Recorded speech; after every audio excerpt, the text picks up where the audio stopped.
बच्चों आज हम पढ़ेंगे फ्यूचर कंटीन्यूअस टेंस, जिसको हिंदी में बोलते हैं अपूर्ण भविष्य काल। इसकी पहचान होगी रहा होगा, रही होगी, रहे होंगे आदि।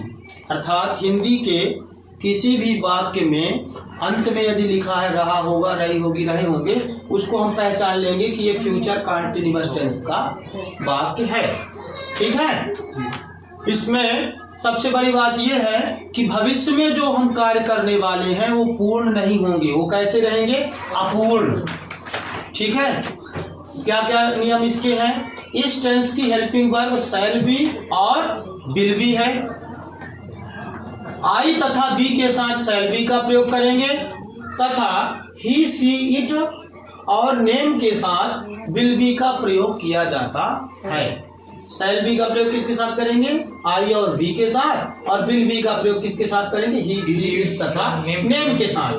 तो चलिए हम देखते हैं कि किस तरह से सेंटेंसों का निर्माण होता है। अफर्मेटिव सेंटेंस को देखते हैं सबसे पहले।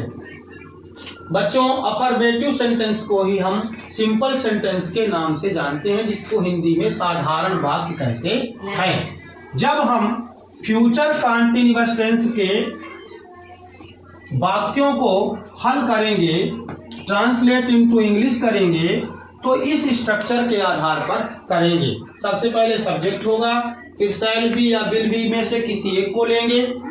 एम बी फर्स्ट के साथ आईएनजी का प्रयोग किया जाता है। ऑब्जेक्ट और अदर वर्ड नियमानुसार लग जाते हैं। एक आठ एग्जाम्पल लेकर के जब हम सॉल्व करेंगे तब हम जान पाएंगे कि इस नियम के आधार पर कैसे काम होगा। पहला जैसे एग्जाम्पल मैं आपको दे रहा हूं, ट्रांसलेट इनटू इंग्लिश सभी लोग करें। वर्षा हो रही होगी। वर्षा हो रही होगी। तो इसको मैं खुद बता रहा हूं, देखेंगे, समझ ले पहले। वर्षा हो रही होगी। वर्षा होना एक क्रिया है, अर्थात सब्जेक्ट इसमें नहीं दिया है। आपको मैंने कई बार बताया है कि वर्षा मौसम से जुड़ी हुई चीज है। तो जहां पर सब्जेक्ट मिसिंग हो और मौसम, छोटे मोटे कीड़े मकोड़ों की बात हो, निर्जीव वस्तुओं की बात हो, वहां पर हम किसका प्रयोग करते हैं? इट का प्रयोग करते हैं। तो यहां पर हमारा सब्जेक्ट हो जाएगा इट। इट के साथ हमें क्या लगाना है? सामने लिखा हुआ है। इट के साथ हम क्या लगाएंगे? Will be. तो यहां लिख दीजिए इट विल बी। इतना हमने लिख लिया। सब्जेक्ट और हेल्पिंग वर्ब का काम हमने कर लिया। अब आता है मेन वर्ब। मेन वर्ब है वर्षा होना, तो रैन लिख दिया हमने। रैन लिख दिया। मेन वर्ब की फर्स्ट फॉर्म के साथ हमें क्या जोड़ना है? आईएनजी जोड़ना है। हम यहाँ पर आईएनजी जोड़ दिए। It will be raining. Complete हो गया हमारा काम। अब दूसरा एग्जाम्पल आप लोग खुद हल करिए, मैं आपको दे रहा हूं। तो दूसरा एग्जाम्पल सभी लोग लिखेंगे। वह चाय पी रही होगी। लिख लीजिए, वह चाय पी रही होगी। देखते हैं सबसे पहले कौन सॉल्व करके आंसर सुना पाते हैं। वह चाय पी रही होगी। Translate into English. फास्ट करेंगे थोड़ा सा, जिसका हो जाए। सी विल बी ड्रिंकिंग इट। बोलिए भैया। सी विल बी ड्रिंकिंग इट। बहुत सही। प्रतीक का आंसर सही है, प्रतीक पांडे का। She will be drinking tea. तो इस तरह से हम लिख लेंगे she will be drinking tea. A tea नहीं लिखेंगे, ए नहीं लगेगा, क्योंकि एक चाय ना पी रहे हैं। चाय को गिन ही नहीं सकते अपन। वो किस में चला जाएगा? अनकाउंटेबल नाम में चला जाएगा। कोई बात नहीं, प्रयास के पूरे नंबर हैं। चलते हैं निगेटिव सेंटेंस की ओर। दो ही करें एग्जाम्पल, पर्याप्त तो समझ में आ रहा है। अगला डालिए heading negative sentence. Negative sentence इसको मिटाकर यहीं पर करेंगे। ठीक है, ऊपर का सब लिखा रहेगा, मिटा दें।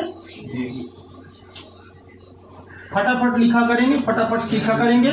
जिसको समझ में नहीं आ रहा क्रॉस क्वेश्चन फटाफट करेंगे।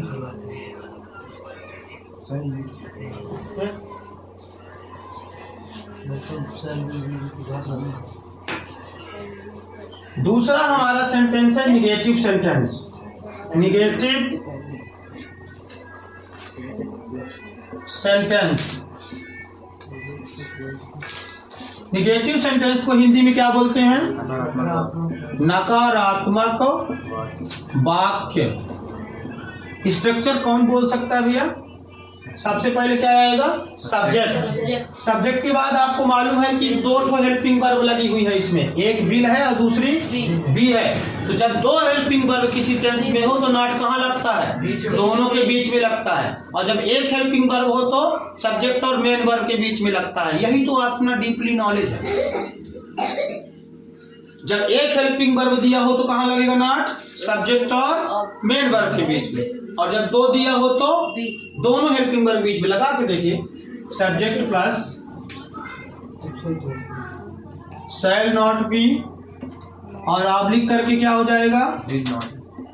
Will not B. अंशुल सही है क्या? बताना भैया जहां गलती होगी,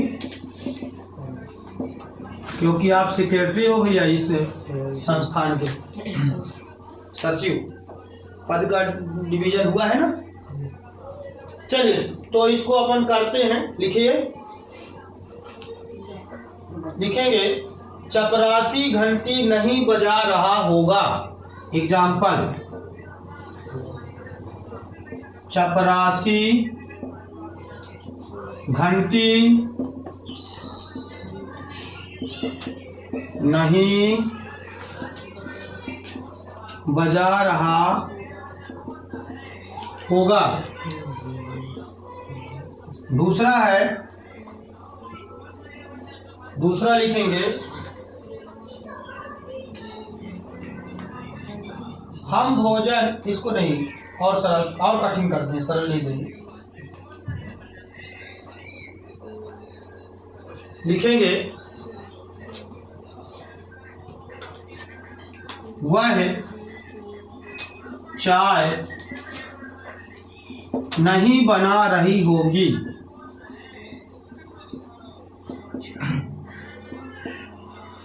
कौन सबसे पहले सॉल्व कर पाएंगे? कोई तो होगा।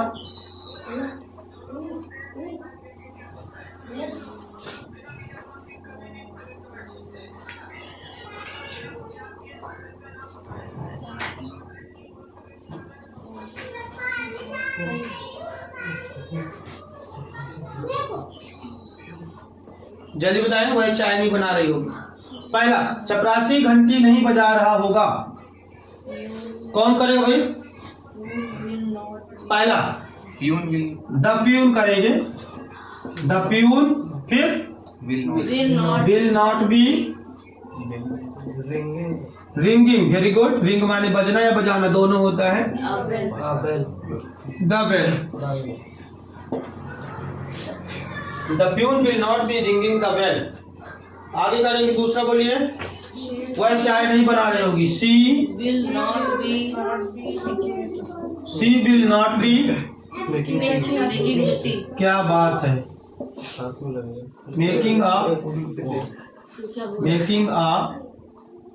मेकिंग टी कर दो, क्या मेकिंग टी?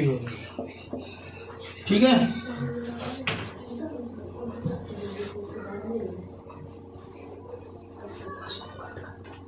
मेकिंग टी, ठीक है।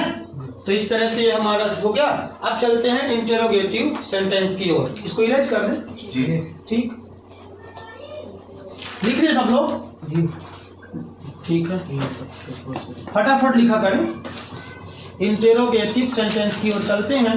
अब ऊपर के रूल्स भी मिटा देते हैं क्योंकि अब उनकी जरूरत नहीं है, आप लोग लिख चुके हो।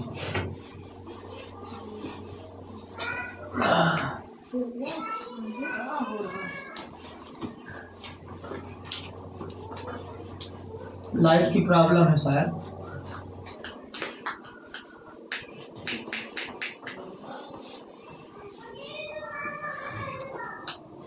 लिखेंगे इंटेरोगेटिव सेंटेंस।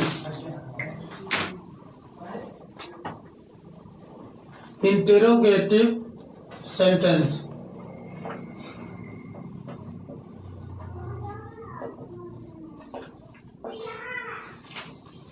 सेंटेंस इनको हिंदी में बोलते हैं प्रश्नवाचक वाक्य। पहला नियम है रूल फर्स्ट,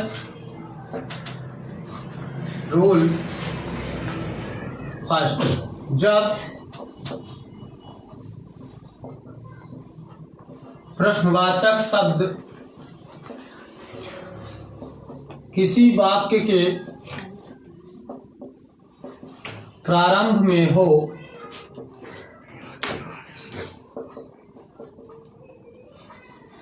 तब अनुवाद के नियम या रूल्स ऑफ ट्रांसलेशन, अनुवाद के नियम, जो स्ट्रक्चर बना के मेरे को बोल दिया उसको समझ में आ गया, जो नहीं बोल पाया उसको नहीं आया। बोलिए कौन बोलेगा? Shall plus subject plus be plus MV first plus ING plus object plus other plus other word plus question. इतना सुंदर स्ट्रक्चर बताया भैया ने कि उसने मेरे हृदय को छू लिया, क्योंकि उसको ये बात मालूम है कि जब डबल हेल्पिंग वर्ब होंगी तो वो अलग अलग होंगी। निगेटिव बनाना होगा तो दोनों हेल्पिंग वर्ब के बीच में नॉट आएगा, इंट्रोगेटिव बनाना होगा तो दोनों हेल्पिंग वर्ब के बीच में सब्जेक्ट आ जाता है। इसी को पढ़ाने के लिए मैंने आपको बुलाया था, समझ गए? क्योंकि बनता था पर हम भूल चुके थे, एक बार याद हो जाए, रिवाइज कर लें। चलिए एग्जाम्पल देखते हैं। एग्जाम्पल पहला है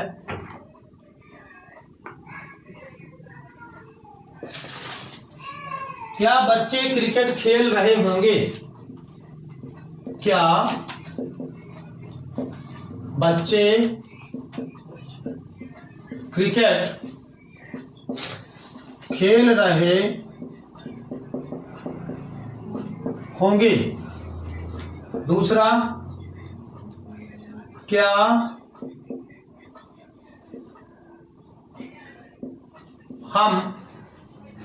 हम मत लिखो, क्या वो कपड़े धो रहा होगा? Translate into English fast, fast एकदम करेंगे, वेरी फास्ट भी चलेगा।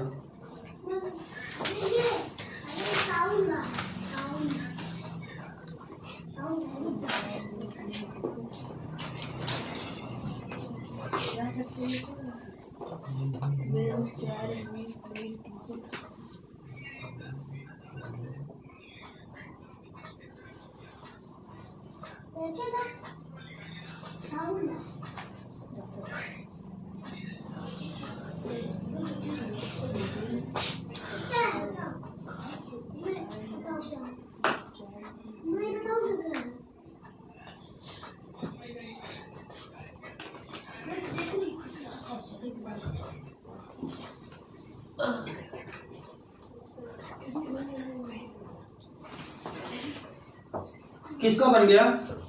सभी का बन गया? केवल उसको नोट करना है ना। चलिए ठीक है, देखते हैं। तो क्या बच्चे क्रिकेट खेल रहे होंगे? क्या बनाया, किसने बनाया? चलो बोलो भैया। सबसे पहले क्या होगा? Will children be playing cricket question. Very good, बहुत अच्छा आपने बनाया है। दूसरा, Will he be washing it?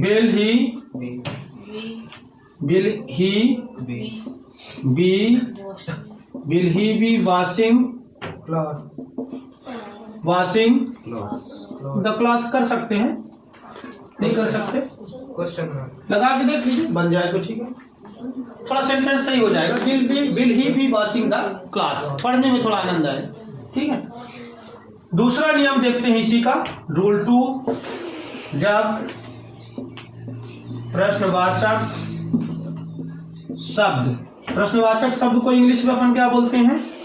WH word, किसी सेंटेंस के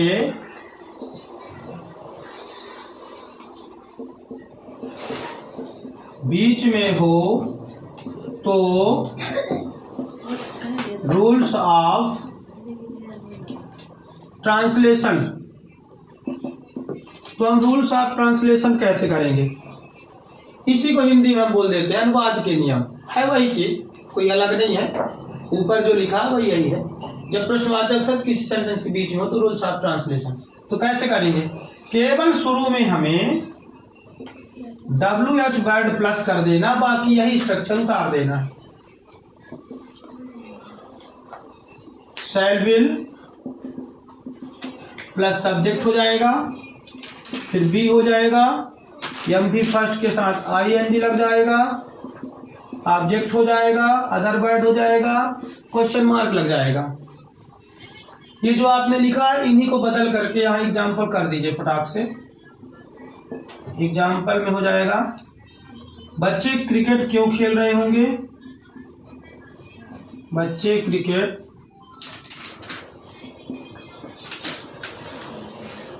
क्रिकेट क्यों खेल रहे होंगे।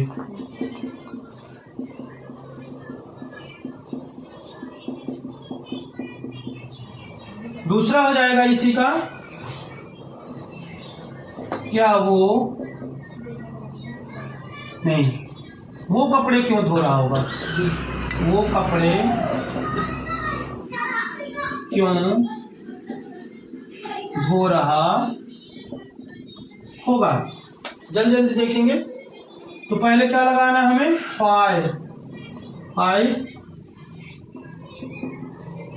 फाइव लिख करके पूरा सेम इसी को उतार देना है, सरल है। 5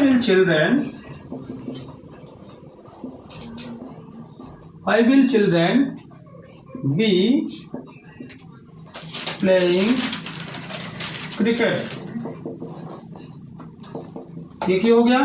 दूसरा क्या कर देंगे, 5 will he be washing the clothes। ये यहां पर हम क्वेश्चन मार्क लगा देंगे।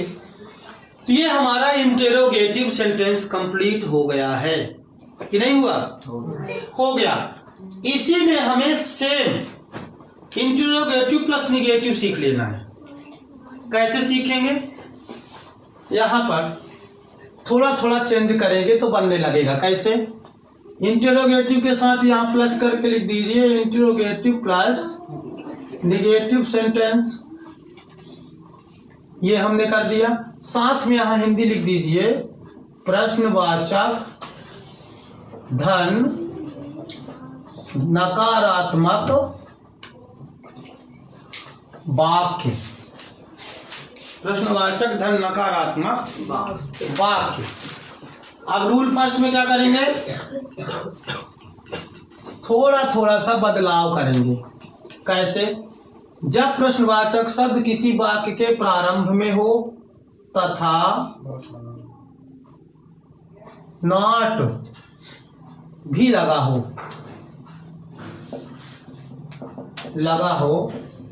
तो रूल्स ऑफ ट्रांसलेशन,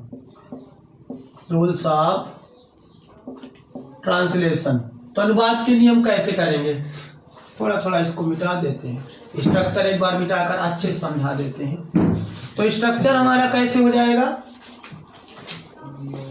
जाएगा, यहां पर हो जाएगा सबसे पहले शैल विल, फिर क्या आ जाएगा, नहीं बोलिए, सब्जेक्ट। बी के पहले नॉट लगेगा, बी के पहले नॉट लगेगा। तो शैल विल के बाद क्या आएगा आंसर, सब्जेक्ट, फिर नॉट, फिर बी, फिर MV first plus ING plus object plus other word और प्लस करके क्या लगा देना है, क्वेश्चन मार्क। समझ में आ गया जी, नहीं आया। अब इसका आंसर कैसे बनाएंगे, क्या बच्चे क्रिकेट नहीं खेल रहे होंगे, क्या बन जाएगा, क्या बच्चे क्रिकेट नहीं खेल रहे होंगे। अब ये हमारा पहला एग्जाम्पल बन गया। अब इसमें नॉट कहाँ हो रहा है सेट, शैल बिल में से बिल पहले से लिखा है, सब्जेक्ट में चिल्ड्रन लिखा हुआ है, बी के पहले नॉट लगाना है, तो यहाँ नॉट नहीं लगा है, इसको लगा दीजिए।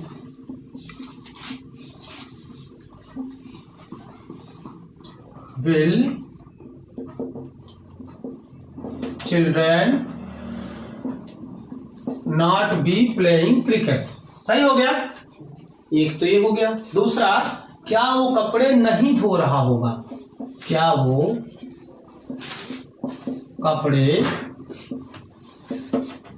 नहीं धो रहा होगा, इसको कैसे करेंगे, विल ही नॉट बी, क्या हो जाएगा, Will he not be? Will he not, Not. Be लिखा हुआ है, वॉशिंग द क्लॉथ्स, तो ये हो गया। अब दूसरा देखते हैं, जब प्रश्नवाचक शब्द किसी सेंटेंस के बीच में हो तथा साथ में नॉट लगा हो तो रूल्स ऑफ ट्रांसलेशन, अब इसको कैसे करेंगे, उसी तरह यहां भी सब्जेक्ट और बी के बीच में क्या लगाना है, नॉट, इस तरह से कर लेंगे। पूरा स्ट्रक्चर क्या बन जाएगा, WH word plus shall will plus subject plus not plus be plus MV first plus ING object plus other word plus question mark. ये कैसे एग्जांपल बनेंगे, बच्चे क्रिकेट क्यों नहीं खेल रहे होंगे, बच्चे क्रिकेट क्यों नहीं खेल रहे होंगे। Why will children not be playing cricket, क्या बनेगा, Why will children not be playing cricket, एक तो ये हो गया। अभी आप जो यहाँ पढ़ रहे हो, मान लो घर जाते समय भूल गया, वीडियो इसलिए बनवा रहे हैं कि आप उसको एक बार देख लोगे, कभी नहीं भूलेगा, कि देखने की जरूरत नहीं है अगर सीखना है तो। और पहले से अगर एक ही बार में बन जाएगा तो देखने की जरूरत भी नहीं। फिर दूसरा होगा, वो कपड़े क्यों नहीं धो रहा होगा, वो कपड़े क्यों नहीं धो रहा होगा। Why will he not be washing the clothes, क्या बनेगा, Why will he not be washing the clothes। तो इस तरह से आज हमने क्या क्या सीखा भैया, आज हमने सीखा फ्यूचर कंटीन्यूअस टेंस के अंतर्गत अफर्मेटिव, निगेटिव, इंटरोगेटिव और इंटरोगेटिव प्लस निगेटिव सेंटेंस को किस नियम के आधार पर सॉल्व करते हैं, वो हमने आज सीखा। ठीक है, आज के लिए इतना ही, कल सीखेंगे फ्यूचर परफेक्ट टेंस।